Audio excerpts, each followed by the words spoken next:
السلام علیکم دوستو، ویلکم ٹو اندر ویلاگ۔ آپ جو اپنی سکرین پہ مسجد کا دیدار کر رہے ہیں یہ مسجد فتح ہے۔ مسجد فتح کا دوسرا نام مسجد الرایا ہے۔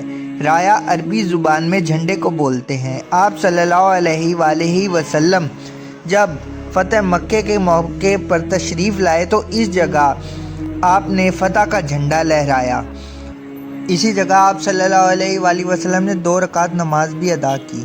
اسی وجہ سے یہاں پر یہی مسجد تعمیر کی گئی۔ بنو خزاعہ کی مدینہ منورہ میں جو کہ اسلامی ریاست تھی، یہ ان کے حلیف تھے، اور قریش مکہ کے حلیف تھے بنو بکر۔ تو قریش مکہ نے معاہدے کی خلاف ورزی کرتے ہوئے بنو خزاعہ کہ کوئی تقریباً 20 افراد شہید کر دیے تھے، کیونکہ بنو خزاعہ نے اسلام قبول کر لیا تھا۔ تو اس بات کی جب شکایت حضور پاک صلی اللہ علیہ وآلہ وسلم کے پاس پہنچی تو آپ نے فرمایا کہ اب اس کا بدلہ لیا جائے گا، اور بدلہ فتح مکہ کے ذریعے لیا جائے گا۔ اس کا یہ تاریخی پس منظر ہے۔ تو آپ سوچیں کہ کیا رقت امیز مناظر ہوں گے جب رسول پاک صلی اللہ علیہ وآلہ وسلم یہاں تشریف لائے اور آپ کے ساتھ صحابہ بھی موجود تھے۔ رسول اللہ صلی اللہ علیہ وآلہ وسلم نے 3 راستوں سے مکہ مکرمہ میں داخل ہوئے۔ ایک راستہ وہ تھا جہاں سے حضرت خالد بن ولید داخل ہوئے، دوسرا راستہ وہ تھا جہاں سے حضرت زبیر بن عوام داخل ہوئے، اور تیسرا راستہ وہ تھا جہاں سے ہمارے پیارے نبی اپنے صحابہ کے ساتھ داخل ہوئے۔ وہ یہی راستہ تھا۔ اس کے بالکل سامنے حرم ہے جو اس کے بہت قریب واقع ہے۔ مسجد شجرہ، یہ جو آپ اپنی سکرین پہ دیکھ رہے ہیں یہ ہے مسجد شجرہ۔ یہ مسجد فتح کے قریب واقع ہے۔ ان کے درمیان صرف ایک سڑک کا فاصلہ ہے۔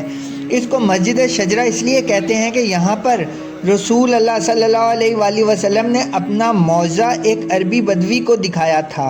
ایک دفعہ جب ہمارے پیارے نبی حضرت محمد مصطفیٰ صلی اللہ علیہ وآلہ وسلم یہاں تشریف رکھتے تھے تو آپ کے پاس ایک عربی تشریف لے کر آیا، تو آپ صلی اللہ علیہ وسلم نے اس کو کہا کہ کیا میں تم کو تمہاری بھلائی کے لیے ایک بات نہ بتاؤں؟ تو اس نے پوچھا کہ وہ بات کیا ہے؟ آپ صلی اللہ علیہ وآلہ وسلم نے فرمایا، اگر تم اللہ کی وحدانیت پر ایمان لے آؤ اور مجھ کو آخری نبی مان لو تو یہ تمہارے لیے بھلائی کی بات ہے۔ تو وہ بولا، اس کی گواہی کون دے گا؟ تو یہاں پیچھے ہی ایک کیکر کا درخت موجود تھا، تو آپ صلی اللہ علیہ وآلہ وسلم نے اس کیکر کے درخت کو بلایا تو وہ جڑ سمیت پوری طرح سے آپ صلی اللہ علیہ وآلہ وسلم کی خدمت میں پیش ہو گیا۔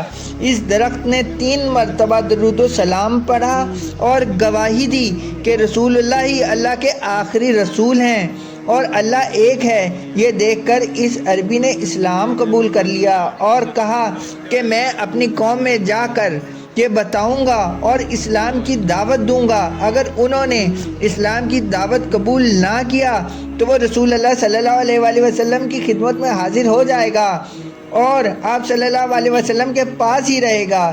یہ اس مسجد کی تاریخ ہے۔ اس وجہ سے اس مسجد کو بڑی اہمیت حاصل ہے۔ بہت سے مسلمان جو حج اور عمرے کی زیارت کرنے آتے ہیں ان کو اس تاریخ کے بارے میں اور ان قریبی زیارتوں کے بارے میں کم ہی معلوم ہوتا ہے۔ تو آپ جب بھی عمرے کے لیے اللہ پاک آپ کو لے کے آئیں تو ضرور ان جگہوں کی زیارت کریں اور ان کو دیکھیں، کیونکہ یہ حرم کے بہت قریب واقع ہیں۔ آج کا ولاگ یہیں تک تھا۔ اگر آپ کو ویڈیو پسند آئی ہو تو چینل کو سبسکرائب کریں، ویڈیو کو لائک کریں۔ پھر ملتے ہیں کسی اور دن، تب تک اجازت دیجیے۔ اللہ حافظ۔